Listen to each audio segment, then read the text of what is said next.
एक दिन एक व्यक्ति बुद्ध के पास आया। वह बहुत अधिक तनाव में था। अनेक प्रश्न उसके दिमाग में घूम घूम कर उसे परेशान कर रहे थे, जैसे कि आत्मा क्या है, आदमी मृत्यु के बाद कहाँ जाता है, सृष्टि का निर्माता कौन है, स्वर्ग और नर्क की अवधारणा कहाँ तक सच है और भी है या नहीं। उसे इन प्रश्नों के उत्तर नहीं मिल रहे थे। जब वह भगवान बुद्ध के पास पहुंचा तो उसने देखा कि भगवान बुद्ध को कई लोग घेर कर बैठे हुए हैं। उस समय तथागत बुद्ध उन सभी के प्रश्नों व जिज्ञासाओं का समाधान अत्यंत सहज भाव से दे रहे थे। काफ़ी देर तक यह क्रम चलता रहा, किंतु तथागत बुद्ध धैर्यपूर्वक हर एक को संतुष्ट करते रहे। वो बेचारा व्यक्ति वहाँ का हाल देखकर परेशान हो गया।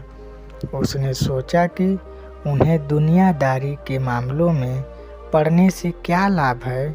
अपना भगवत भजन करते और दुनियादारी की समस्याओं से ग्रस्त इन लोगों को वहाँ से भगा देते।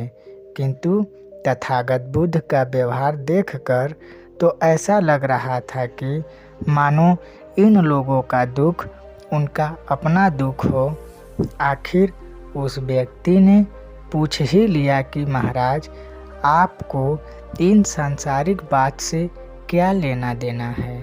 तब बुद्ध बोले, मैं ज्ञानी नहीं हूँ, मैं इंसान हूँ। वैसे भी वह ज्ञान किस काम का जो इतना घमंडी और आत्म केंद्रित हो कि अपने अतिरिक्त दूसरों की चिंता ही ना कर सके।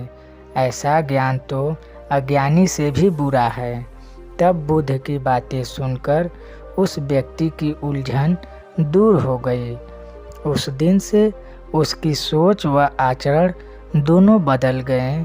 इस कहानी से हमें यही सीख मिलती है कि ज्ञान तभी सार्थक होता है जब वह लोक कल्याण में संलग्न हो।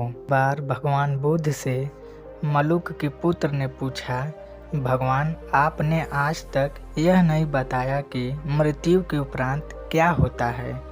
उसकी बात सुनकर भगवान बुद्ध मुस्कुराए, फिर बोले, उससे पूछा, पहले मेरी एक बात का जवाब दो। अगर कोई व्यक्ति कहीं जा रहा हो और अचानक कहीं से आकर उसके शरीर में 20 बड़ा बाण लग जाए तो उसे क्या करना चाहिए? बताओ, पहले शरीर में घुसे बाण को हटाना ठीक रहेगा या फिर ये देखना चाहिए कि बाण किधर से आया और किसे लक्ष्य करके मारा गया है? मलुक के पुत्र ने कहा कि पहले तो शरीर में घुसे बाण को तुरंत निकालना चाहिए, नहीं तो विष पूरे शरीर में फैल जाएगा। तभी बुद्ध ने कहा, बिल्कुल ठीक कहा है तुमने। अब यह बताओ कि पहले इस जीवन के दुखों के निवारण का उपाय किया जाए या मृत्यु के बाद की बातों के बारे में सोचा जाए। मलुक का पुत्र समझ चुका था, तभी उसकी जिज्ञासा शांत हो गई।